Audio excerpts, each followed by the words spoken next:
In the political context, between the two visions that are being offered, on the one side you've got the ruling AIDMK along with the BJP. On the other side, you've got the DMK, the Congress seeking to challenge the status quo. How do you see people evaluating the decision about who will be able to govern Tamil Nadu better over the next 5 years? I think it is a difficult question to answer because I can talk about industry. I can talk about the industrial culture. It has not changed whether Jayalalitha was the chief minister or Karunanidhi was the chief minister. They both cared for Tamil Nadu and industrialization took place and it was quite rapid. The political conflict between the two parties did not enter the industrial field. See, therefore, in a sense, the industry was left alone to grow. So therefore, if you ask me, it is difficult to say who would, all I can say, the present government has done a very good job. Nobody expected that the present government of Chief Minister Edappadi Palaniswamy would do such a good job as they have done.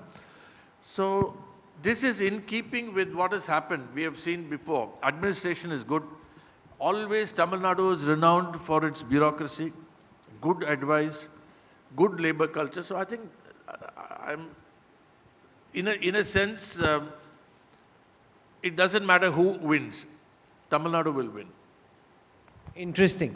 We've spoken a bit about what's happening in the industrial complex in Tamil Nadu.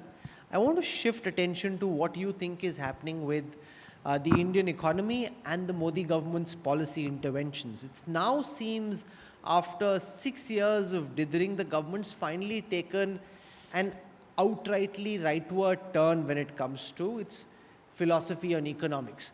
And there is now talk of privatization, disinvestment, corporates playing a bigger role. How do you see the latest policy pronouncements of the central government, Mr. Srinivas? I think this budget was an excellent budget. I am on record on this. For the first time, the government has said, I am not bothered about fiscal deficit. I am bothered about India. I want India to grow.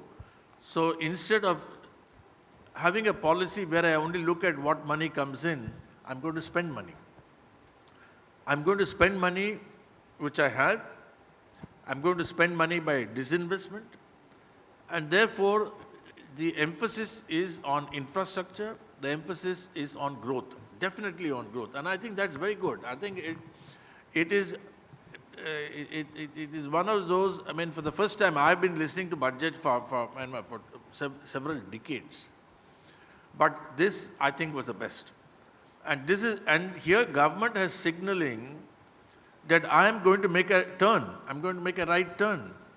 And this is going to help the country. And I think that's very decisive. So while that's the government's stated intention, one of the key ingredients of success is whether private industry and companies such as yours are willing to increase private investment and pump money into the India story. We've seen over the past few years, private industry pulling back and not wanting to invest because of excess capacity, not just for your company and your sector.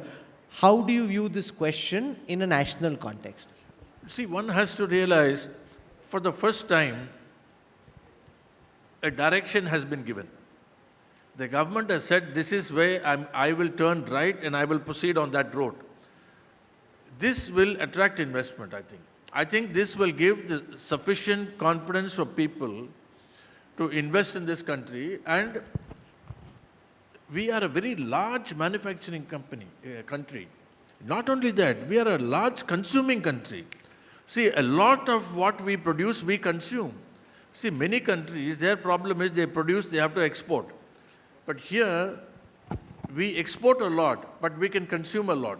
And I think that makes a big difference.